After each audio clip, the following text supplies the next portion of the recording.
The idea here is when you create a community setup through the housing project, then you've also got to find the resources to put up the physical and social infrastructure to support that community.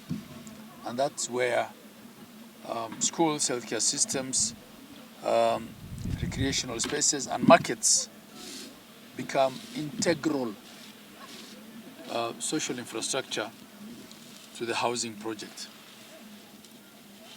And the agreement really was between ourselves and the national government that because in many cases also we are providing land as counties for these housing facilities, that the markets be done alongside the same.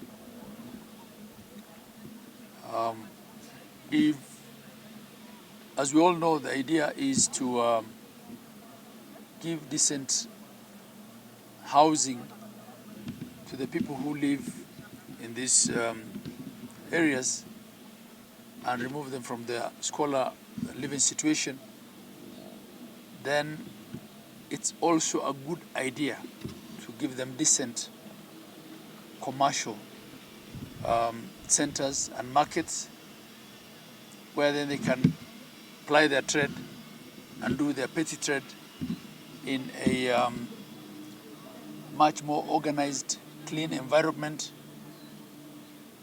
which props up economic activity in that area. And because these are constitutionally under the purview of the county governments, then the markets, once completed, are transferred to the county governments, who will charge something affordable and reasonable for the maintenance of those markets and maintenance of the facilities within those markets. I want to say as a council that we reaffirm our full support for the affordable housing program. It's a flagship program under the bottom-up economic transformation agenda, BETA, aimed at providing decent, accessible and affordable housing for all Kenyans, a right enshrined in our avowed constitution. We emphasize that the success and sustainability of the affordable housing program depends not only on the construction of the housing units, but additionally and critically on the provision of adequate physical and social infrastructure to support these developments. Physical infrastructure such as roads, water and sanitation systems, electricity and drainage must be developed alongside the housing projects. Likewise, social infrastructure such as schools, healthcare facilities, markets, because the debate was about markets, recreational spaces, as well as security installations, we believe are essential for fostering inclusive, safe, and thriving communities.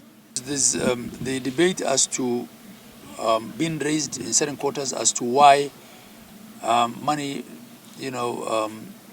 collected and collected through the housing levy scheme is being used to develop market infrastructure. And as counties, we are arguing that, and rightfully so, that markets are an essential social infrastructure for those communities. And they contribute to the economic well-being in those areas where the houses have been put up. You cannot take people out of a squalor situation with respect to housing, and then they are trading in those markets or they're standing by the roadside selling their wares, if the port can actually support the putting up of market infrastructure. And not only market infrastructure, schools and other social infrastructure as well could be supported. because even in the counties that we run, all the workers in those counties and all the residents that are on a paycheck contribute to the housing levy. So it's only fair that this infrastructure then is widespread and that it supports all counties and all communities across the country.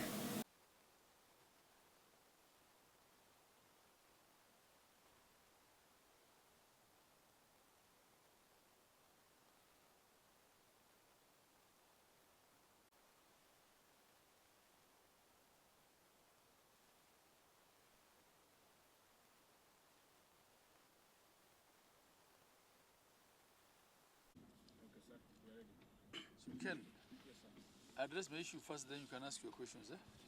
Our question, we'll do a one-on-one. Is that so? Yes. Okay, that's fine. Just two things. We are here with our chair